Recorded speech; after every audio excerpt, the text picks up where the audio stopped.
I finished this book in 24 hours. Butcher and Blackbird. Thank you, Book Talk, for recommending this to me. I'm going to give it 4.9 stars. Stay with me to see why I docked 0.1 stars. This is my first book that I read by Bryn Weaver. And Bryn, thank you. Thank you so much. I also read the final credits, and I thought Bryn was so funny. The last one, as a boy mom, I so relate to this. She says, last but certainly not least, to my amazing boys, my husband Daniel and son Hayden, who help carve out time so I can write. Bring me coffee and smoothies that give the best hugs. I love you, my boys. Parentheses, Hayden, don't you dare read this. I'm talking to the universe. I love that. Thank you, Bryn, for making me laugh. Even to the epilogue, there are just so many things in the story that made me laugh. The banter was so great. And thank you, Book Talk, for telling me to read it, because I never in a million years would have read it. So for those that don't know, this is about two serial killers that actually kill people that are the bad serial killers, like the good serial killers, I guess. They end up playing a game where they meet up every year and go on these adventures to compete with one another to see who can get the bad guy first. And of course, sometimes it is a story, so things go wrong, fall in love, things happen along the way. I will let you know that there are a lot of trigger warnings in here.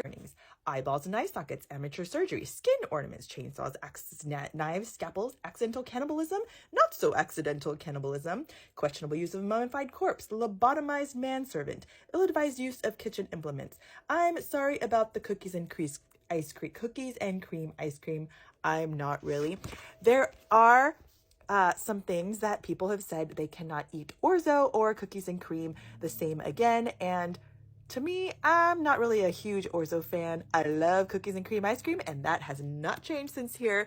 Maybe I'm just dead inside, I don't know, but I get it, people, but it just wasn't that big of an effect on me. And the last thing is detailed sex scenes. So the funny story is, I was reading this book next to my child. He was reading his book. I was reading mine. We have both not felt great the last 24 hours, which is why I was able to binge it, because I was laying there, I was coughing.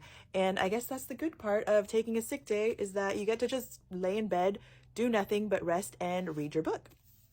So he just turns to me and says, Mama, what makes an adult book versus a children's book? He's 8. And I don't know that he thought this was an adult book. I guess it's just because I'm reading it and I'm adult.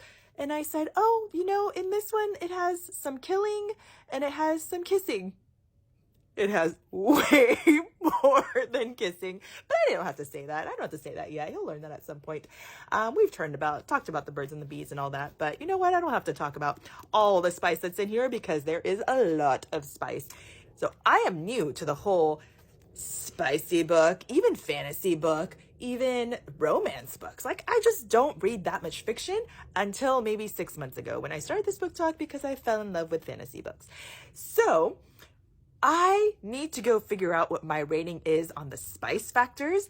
I think I might need to go read a 5 spice book just to gauge okay, what is 1 spice? What is 5 spice? So I'd love to hear what you all think. What spice level would you give Akamath, A Court of Mist and Fury? Because that's kind of my dive into the spicy books. And then I kind of went from there with the fantasy and the not so spicy, but a lot of spicy.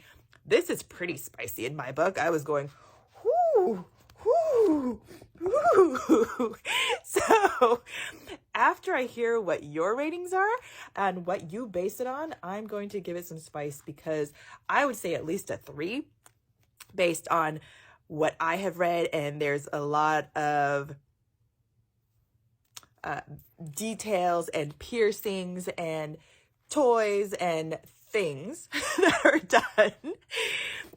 But I imagine the 5s are like all over the place, nonstop.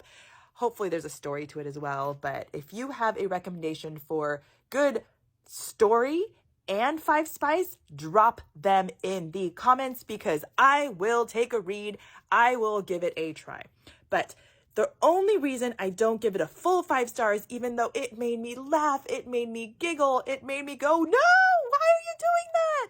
It made me go through a range of emotions. I didn't cry, even though I am a crybaby, but this one did not make me cry. But I loved it. despite the gore, despite the weirdness, despite the craziness of it all. I absolutely loved it. The only thing that that caught me was there is some throat holding. And I know that's a thing for some people, but I do not like that. I do not like that. So that just took off. I only took 0.1.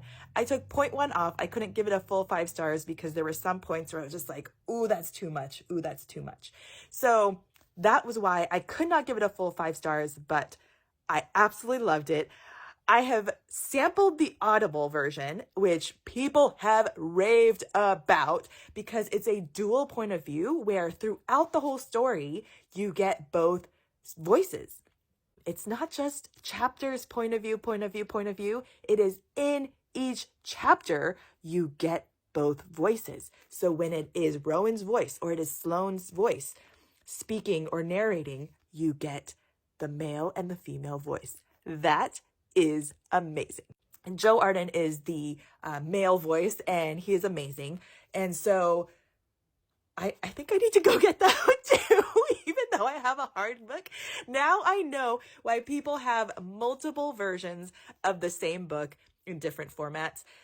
If you've heard it, you need to comment because I've heard it is absolutely amazing.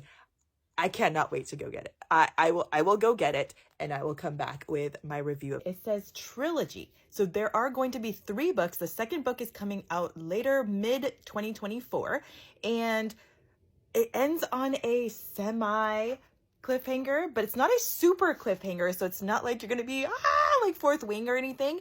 But you're left wanting more. And the next one is called Leather and Lark. So you know that it is about Sloane's friend because her best friend's name is Lark, and there's stuff going on there too. So you're kind of foreshadowing into the future. It'll be the next set of people is my guess, but I am really looking forward to it. So thank you again, Bryn. All right, this video is getting really, really long, so let me know if you have read it.